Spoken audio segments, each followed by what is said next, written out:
Welcome, friend. Welcome to Homekeepers. Grab a cup of tea and just sit down with us for the next few minutes. We would love to have you. And I always like to acknowledge kind of two types of viewers. Those who've never seen us before, want you to know that you have a warm welcome. Come right in.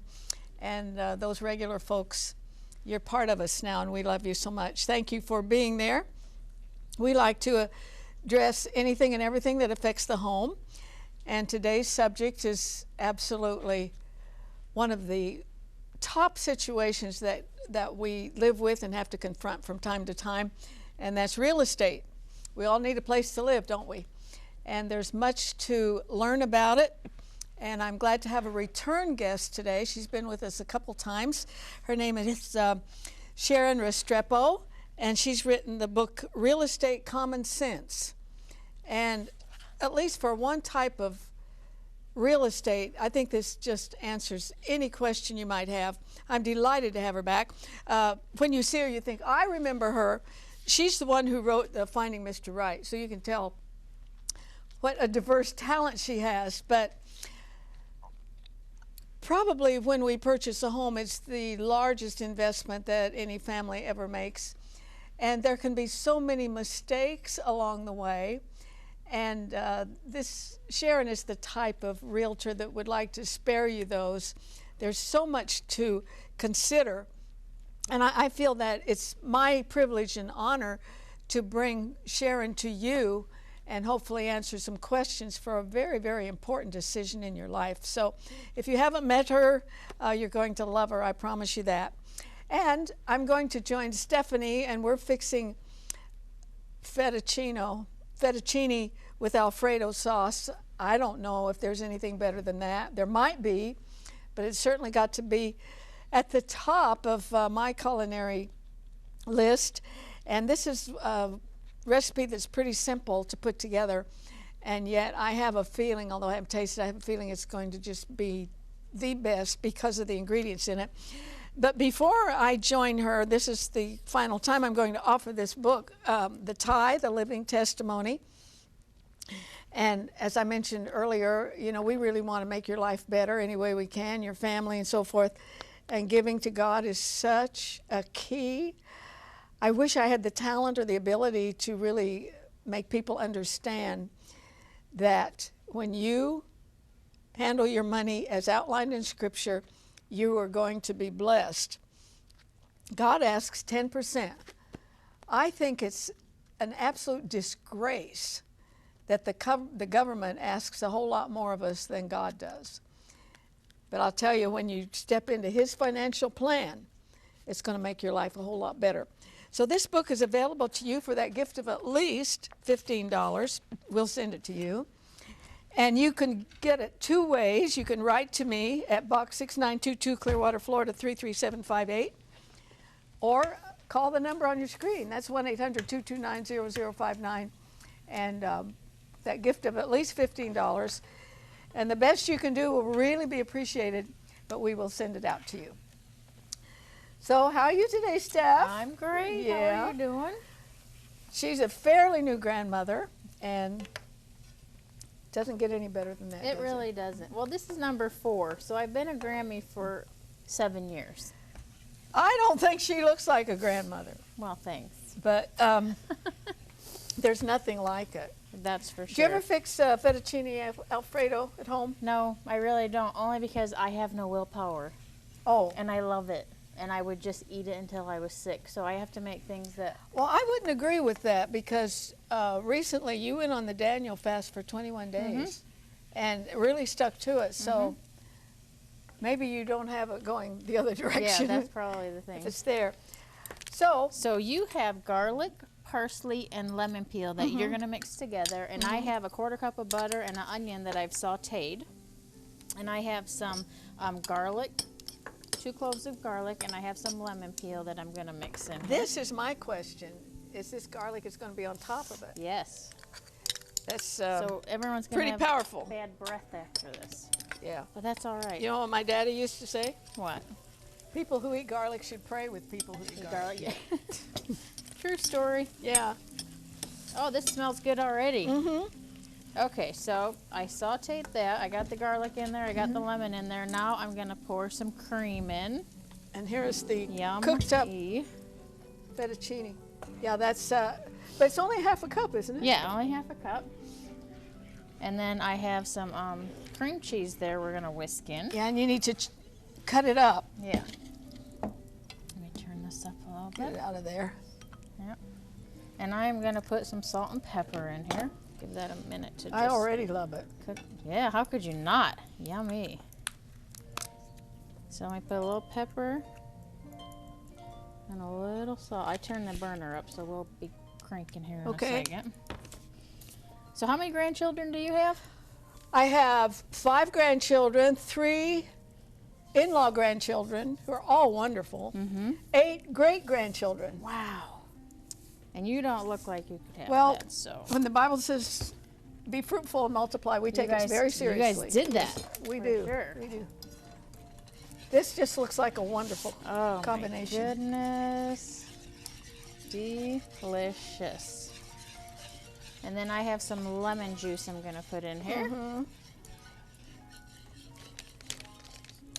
That's for the top. I got it out. This goes on the top. Yeah, it What says about this? That's going to go in and just, let me get this just real Okay, quick. yeah, we need to melt that down a little bit. It said if you desire, you can put Parmesan on top. desire. So I desire. Yeah. You better believe it. Okay, I'm going to put some parsley in. But also, we have tried to emphasize portion control. Yes, yes, I'm learning that. That's I'm really learning that. That's a major problem in America. Yeah, I have some fresh cut up tomatoes here.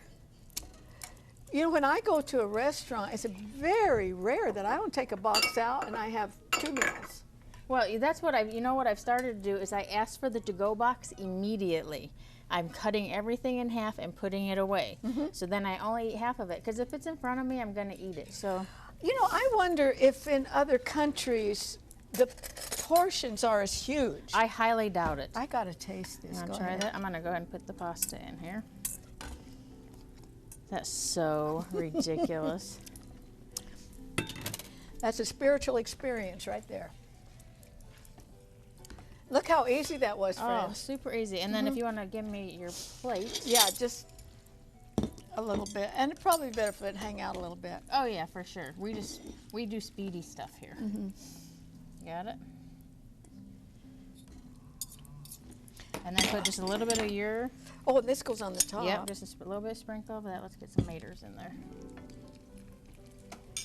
And then just put a little Parmesan Oh, on top. Parmesan. Oh yes. Now there, I don't think you want that cream that's no fat, but the rest of this stuff you could really take it down a little bit. Sure.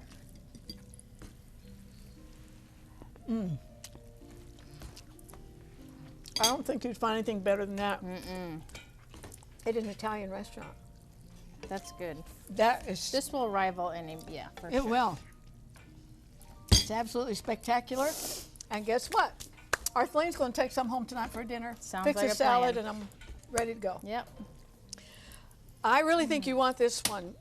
So the information is coming up on your screen, and it's called Lemon Garlic Cream Fettuccine. And it's absolutely outstanding. From 1 to 10, I'll give it an 11 easily. Stay with me. If you haven't met Sharon, you're going to. You're going to love her.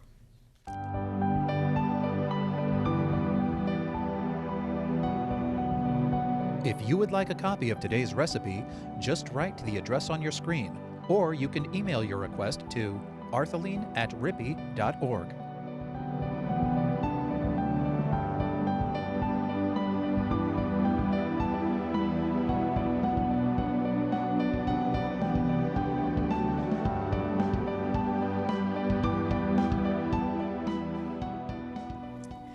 All right. If you haven't met Sharon, I'm very glad to introduce her to you today. Sharon Restrepo, and she's been on with me a couple times before, and a lot of things about her to be admired, and one is her business acumen.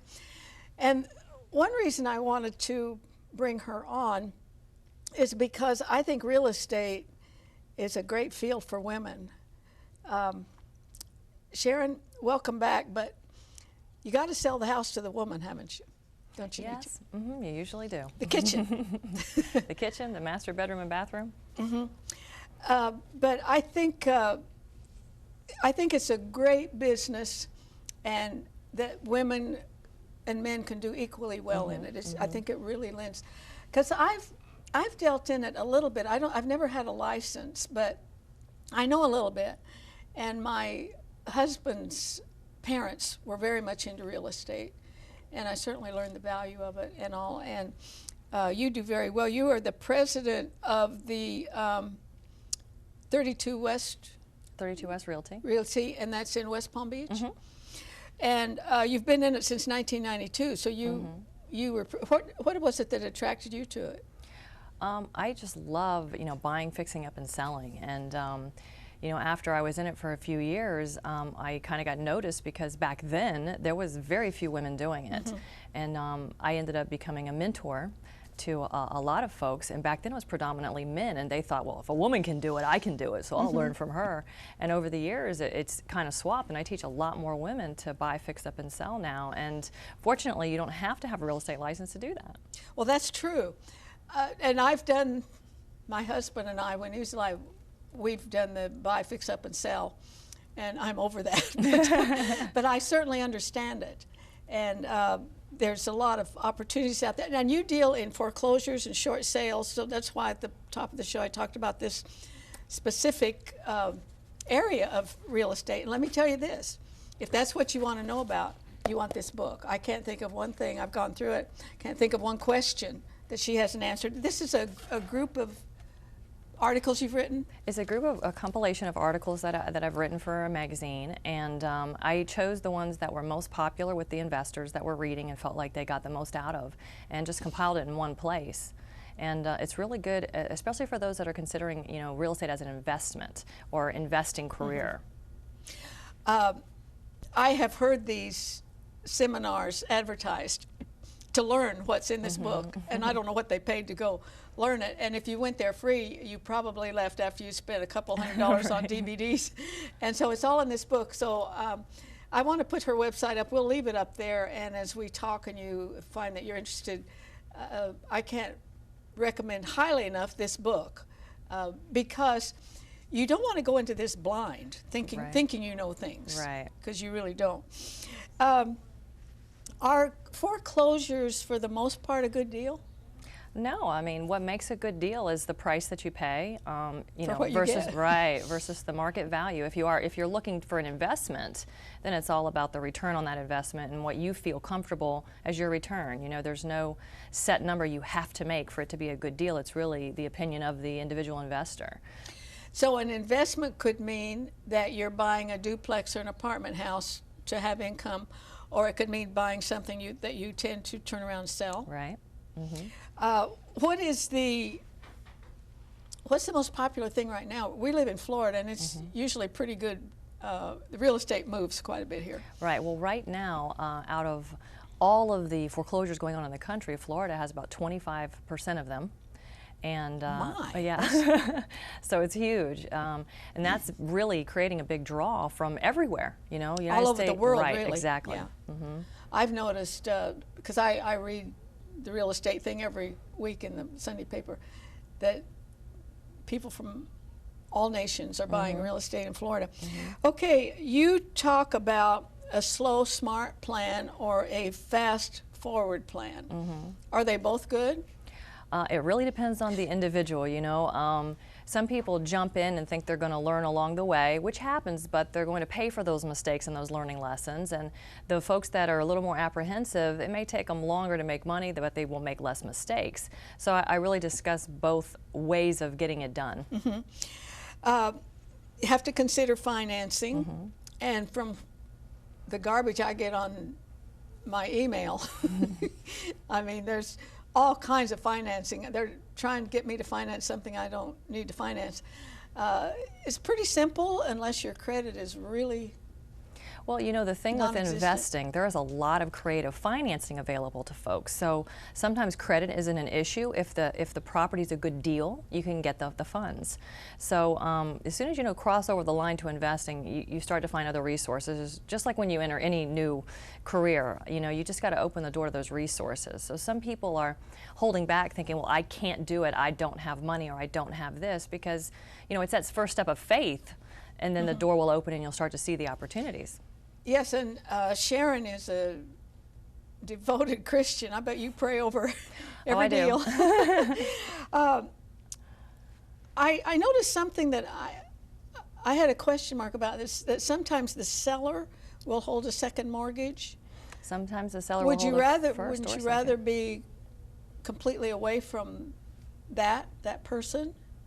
Well, sometimes it's the way to do the deal. Sometimes, your deal is made because of leverage, let's say. So if the investor can do the deal because the seller's going to give him financing, it enables him to then make the profit versus not doing the deal at all. So that's one of the forms of So they creative can both financing. benefit. Absolutely. And you say, write it down. I know in this book she talked about finding Mr. Right. Write it down. Who was it in the scripture? Was it Habakkuk? Said, write the vision, write it down. And again in Revelation, Make write the plan. it down. I think probably a lot of people would avoid a lot of grief if they would do that. Absolutely. It seems like the hardest thing to do, or why do I need to write it down? It's all in my head. And the beauty of when you sit down to actually determine to write it down and you pray first, the things that are limited in your mind just start to spill out, I find, when I'm actually faithful to take the pen and start to write. And I always pray for natural, which is, in this book, and supernatural strategies, because only supernaturally will I excel to levels beyond my wildest dreams, right, and have abundance. And so, I seek the Lord in that. And for example, the supernatural strategy the Lord gave me was to collect the dirt from the houses that I want. So when I pray every day, I actually have a canister of little Ziploc baggies with dirt in them, and but that's the formula visual. God gave me in a vision, and so that's what I do. Now that's a supernatural strategy that requires faith on my part to say that sounds a little crazy, but so did it sound to the folks that walked around Jerusalem 7 times, and so That's neat. I like that. and like so that. that's the kind of example that God would have you do, so that it's God's in control. Now here's one that should have flashing lights on it, and that's due diligence. A place might look good, and the roof is bad, and the electric's bad, and everything. So how do you find the right people to check that out for you? Well, I find the right people through lots of referrals. I want to know that they did a good job for someone else. And if I hear the same name a couple of times from someone who does a lot of real estate, an office who closes a lot of deals, then I'm going to, have more tendency to trust that referral. But right now there's so many properties on the market. Everything's being offered as is. The seller knows nothing. They're giving, giving you no idea as to what could be wrong. I didn't know it had a hole in the roof that big. And a lot of them are doing it on purpose to say, hey, buyer beware totally, I'm disclosing I know nothing, you figure it out. And so, the power and the water are off, and they're not going to turn it on for you.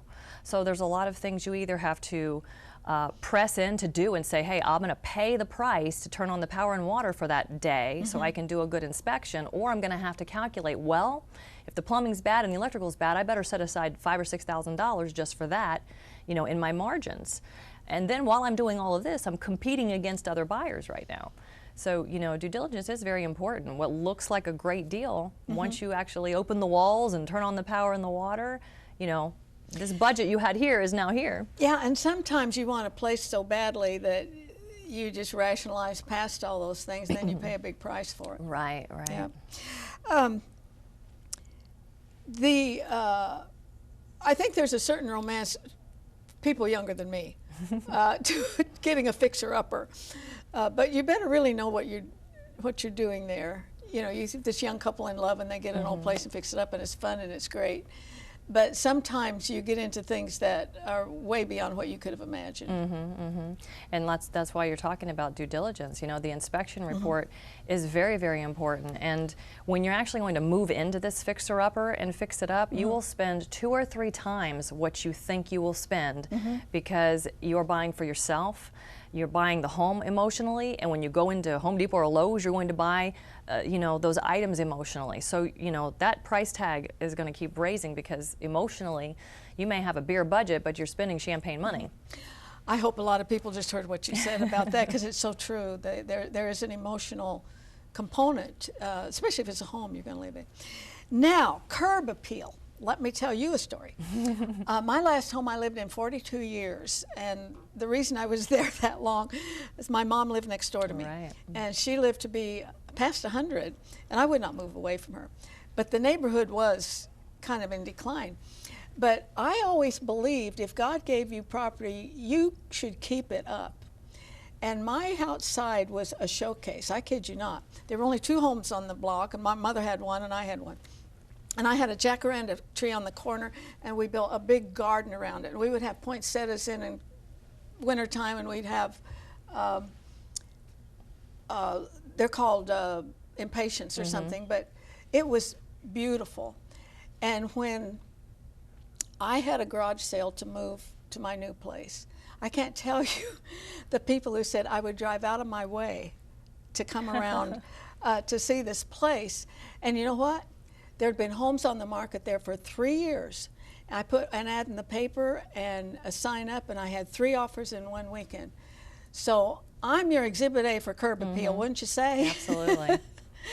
And it doesn't cost that much. No, it doesn't. And unfortunately, everyone spends the money inside. Even, you know, as investors, you know, I'm mostly giving the shame on you to them. As, you know, they could make the rental very nice inside, even the home for a retail sale very nice inside, but then they ignore the outside and they lose so many possible buyers or renters because they don't even get out of the car to see what they've done on the inside. Yeah, I know exactly what you're talking about on that because of what I experienced, but I think there's something else there, that spiritual component. When somebody drives by, they'll say, well, whoever lives there, they're not slothful. You know, that you, I used to mow that lawn in 90-degree weather. I would say, Lord, I don't like this. However, I do praise you for my property, and I praise you that this is good exercise for me. This is good for my body. And if people just switch their attitude a little bit and think you can bring glory to God from your lawn, that's a good idea. I want to talk to you a little bit about the short sale, because you have a title. Was it Short Sale Sharon or something like that? Many years ago, when short sales were relatively new, we were teaching a lot of investors how to accomplish them. Things are a lot different now, but short sale is still one of the #1 options for folks in current real estate market conditions now. Now, as I understand it, a short sale is a home that is underwater. In other words, they owe more on it than the present value. Right. Is it true that if they sell it short, that original buyer has to come up with a difference in the mortgage? The seller has to come up with a difference? Well, what happens is that difference is going to be charged to them as either a deficiency judgment from the bank or a 1099, which is most common. So if they owed the bank $300 but they sold for $225, they will receive a 1099 for $75,000. However, pay taxes on it? If it's their homestead property, they won't. It'll fall into the exemption for $500,000 for a married couple, and they won't have that tax consequence. But if they're an investor, yes, they will. If they're an investor, okay. If you just tuned in, you can watch this program on YouTube later on.